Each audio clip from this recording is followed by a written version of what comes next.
You're smart. You know how to listen to suggestions and make your own decisions, right? We're just two Aussie brothers talking shit about cryptocurrency. So do yourself a favor, research the topic before doing anything financially. Now for that banging intro music.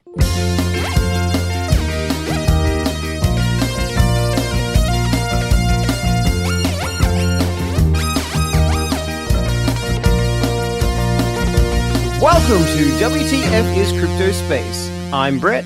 And I'm Chad. This podcast is all about the crypto space. It's the shout out time!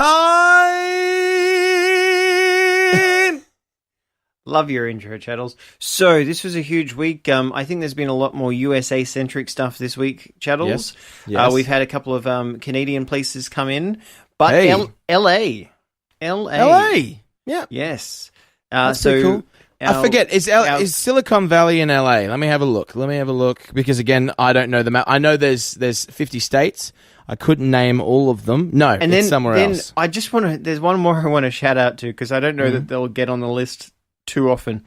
1, 2, 3, 4, 5, 6, 7, 8th on the list is Ettalong Beach, Australia. Australia, back in Australia. Thanks, guys. Thanks so much for being here with us.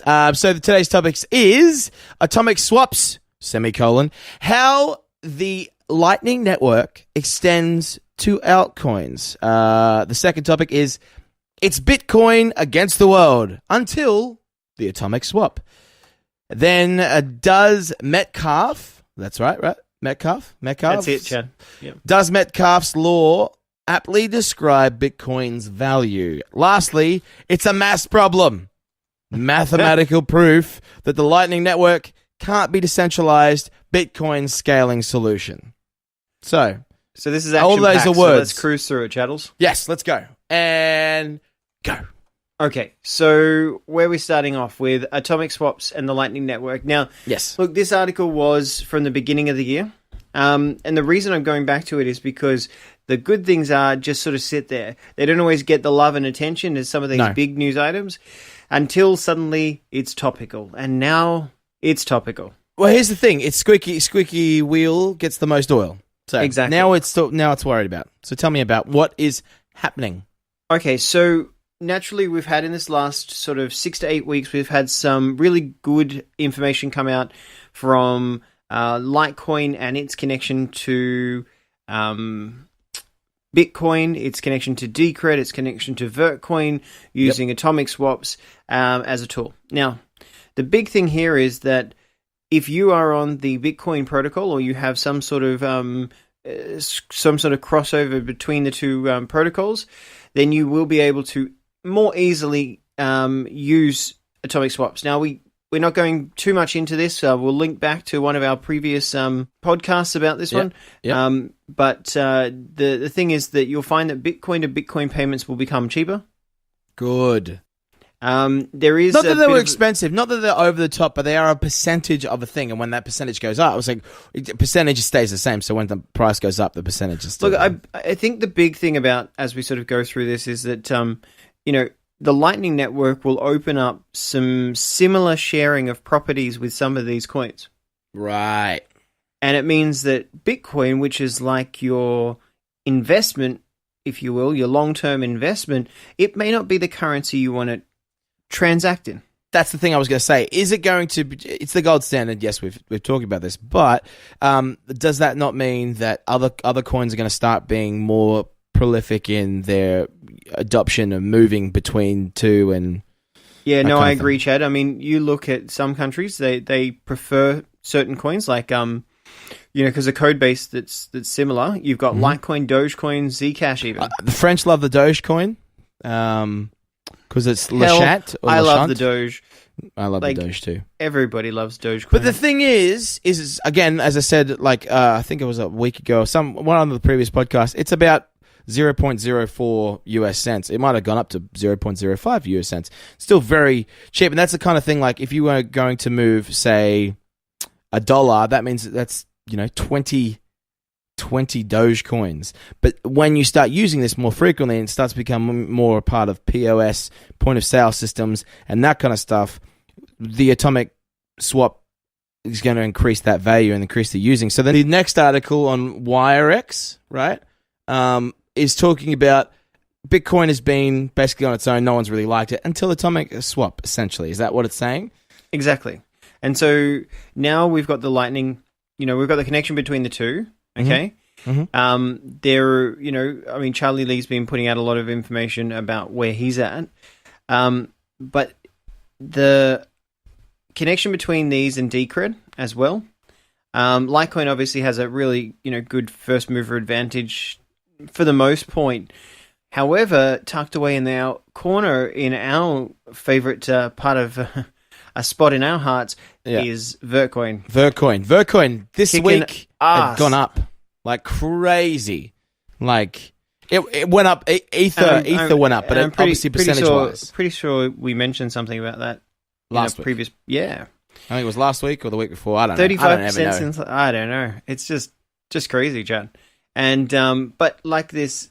Yes, there's going to be some up and downs in Vertcoin, but these guys have adopted some great technology. They just opened their wallet in the last couple of days or few days. They've now gone on to the Ledger Nano S, which is great. So we have now cold storage for Vertcoin. So they're being taken more and more seriously. They've been around for ages. Yeah. And they were like at 0 point something, same as Dogecoin. Same as Dogecoin, they were at a lower price, and now they're because they're getting a bit of traction with the atomic swaps. And just remember, in the word atomics, in the phrase atomic swap, it means swap. It doesn't say buy. So what you're actually doing is exchanging between two coins. You're not buying another coin. So previously we had to go in the blockchain allowed you to buy another coin with the value of a certain coin. This is going to swap, so it will reduce the amount of mining capabilities of this stuff, which is really pissing off miners, I believe. I was going to ask. Yeah, it's skirting them around. So mining, quick, for anyone, if this is your first podcast, mining, simple. You are there to allow a transaction to happen between two parties. You're the middleman, only to say, yes, I verify that. That's what mining is. If you don't need a verification in the middle, you can't mine a coin. The swap is skirting that and making it quick, fast, and not on the blockchain until it's confirmed at the end. Is that right, Brett? Yep. So this is pissing miners off. So, yeah. Let's skip to the fourth article here because I think that fits in. Then we'll talk about Metcalfe. Right. So the mathematical proof that the Lightning Network cannot be a decentralized Bitcoin scaling solution. Now, this one was put out by Joel and Fiokball. If we mess your name up, that's just part of our charm. Thanks, Chad. Yeah. So using a network for micropayment channels, Bitcoin can scale to billions of transactions per day. Now, this is where redundancies are going to come in. Redundant. Here we go. So, when you put things together and you've got some of these other cryptocurrencies, do they have a place when Bitcoin can go ahead and do these things? The other part to that is that with the Lightning Network, when you've got that into place, with peer-to-peer distributed network processing, you have two things. You have a really powerful way of sharing knowledge at a decentralized level amongst humans, right? Yeah. And this is a really great tool for being able to bring some of the human back into humanity, because it means you don't need other middlemen or people to roll in and take their little cut every time we do. And that's also good for any conspiracy nuts who hate AI or anything to do with computers. They're going to be satisfied that there's more human interaction with stuff. Those guys are crazy. Absolutely, and we've swung way too much. And as we say in our business chat about taking it from high tech to high touch, it's really about setting it where we're going. But that's for another day.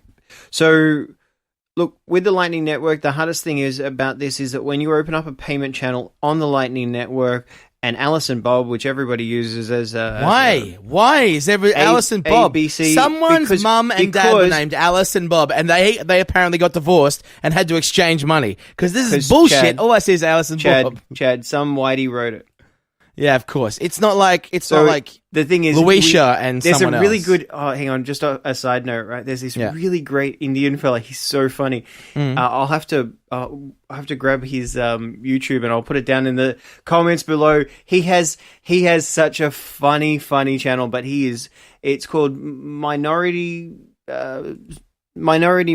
Thinking or something like that. Yeah. It's brilliant. He's really funny. That guy. Yeah. You showed me that earlier. Minority Anyway, so something like that. He's awesome, dude. Anyway, so we're going with Alice, Bob, and Carol. Apparently, Alice, Bob, and Carol. If I'm sure that different cultures will start to bring out some of their examples. For this, Latifah and Ice-T. They're my exactly. Again, that starts with L and I. Chad, you have to go. I'm between the ages of 18 and 65, and I'm a white dude, so that's my only reference point. And I'm sorry. All right, so here's the thing. So we're going about this is the starts off the mass problem. So in the Lightning Network, I think it's brilliant. And I'm like, I can already see awesome things for being able to start local business networks that trade on the Lightning Network that prioritizes transactions for the individuals within those networks. Now, here's the problem. 2 parts. 1, can we really, in the Bitcoin community, just get rid of the word trustless? It is such a stupid-ass term. I'm just telling you now. Let's try a different term. Maybe we can say... No. Let's do this live. What would you say? Say trustless, because trust more, trustworthy. Was trust removed? Trust bearing on a thing. Look, I'd even happen with trust free. Trust free? Nah, it sounds like I'm getting a television trust free. Like on trust free terms. Maybe we can put it out there if anybody wants to write in the comments below. Please. Put down. We'd love to have some ideas. Guys, we'll come back hit that like button. Tell us that you like us on YouTube. If you're on YouTube, hello. Comment. We read everything. We have nothing else to do but read your comments. So put them on there. So look, the problem here is, look, it's a great piece of technology. I can really see local networks catching up. But here's the issue. This article is right. There is the issue of having a lot of payment channels, and let's say that something like Mickey D's decides to turn around and they have one payment channel for their entire internal operations. Great. Makes sense. It's a brilliant internal business product, right? And so they can transact between their different branches, etc., etc. They never have to worry about it, right? But the issue is when you go out to this sort of level, you'll have businesses that will be excluded from the chain. Well, that defeats the purpose because suddenly that is not decentralized. Yeah, that is more centralized. Central doesn't mean one location. It can be a bunch of locations. So, but technically, this article is incorrect in the sense that no, the mass does make it decentralized. The issue is going to be that humans, when put into the equation, will cause it to be a little bit more... Come on, we're going to gamify the friggin' system, for Christ's Exactly. sake. Like, that's what we do. We find patterns and we exploit them. All right, so then that brings us along to Metcalfe's Law. Metcalfe's Law. All right, so here we go. Metcalfe's Law. This one was put out by Eric Blair. Eric Blair. And just a quick one from Wiki. Metcalfe's Law states that it's the value of a telecommunications network is proportionate to the square of the number of connected users in the system. Now, simply put, think that Facebook is only good if other friends that you have use Facebook. Okay, that makes sense. It's keeping the momentum going, kind of. Exactly. So, look, it's like you want to chat and you want to send a message, but I'm not on Facebook, and then suddenly, you can't send me a message. So you're like, hey, Brett, you should be on Facebook because I'm on Facebook. It's like a really, really insidious umbrella scheme. And so it can only you and I share that information? No. So then now we have more value because the amount of transactions that we can do amongst the system is higher. Now that's great when you talk technology. It's like, great, one business will make more money because someone uses the technology more. Makes sense. Whole industries have come out like the fax machine where people have sold these things. But this is the point. Bitcoin and cryptocurrencies are actually using the network effect, and the more people that use the product that we're talking about, this money, the more valuable that money will become over time. So this is not just price. This is value, as you know, you and I distinguish between the two. Yes. Yes, the price may go up, but with each new node, the structure and value of the network stays more stable. Well, it grows. It becomes more capacity means more efficiency and more capabilities, which means more production, which means more money. That's just a normal thing. Now, so we're at this point where we're about to hit a huge curve between now and February next year, and then again from February next year till around that August period next year. We're going to have more people join into the crypto space. We're going to be the lesser majority, right? We're at the early adopters, and then it's the starting majority. I'd say we're only just crossing over. Well, let's be honest. My wife knows what Bitcoin is. She knows because I talk all the time at her about Bitcoin with her chat. No. She just sits there and listens to the poor girl. I know, Bex. That's the same. Yeah. But one thing is that about 6 months ago, when we were just in the middle of our first couple of episodes, Hamish and Andy, they're a big famous bunch of people in Australia. They started talking about Bitcoin and how they lost their password, and if anyone could guess their password, they could have a Bitcoin. And that was when Bitcoin was around maybe $2,000, maybe $2,500, and now we're seeing it at $5,000 to $6,000 Australian. So it's starting. No, what is it? No, it's more than that. It's like really $7,000. Yeah. Okay. Yeah.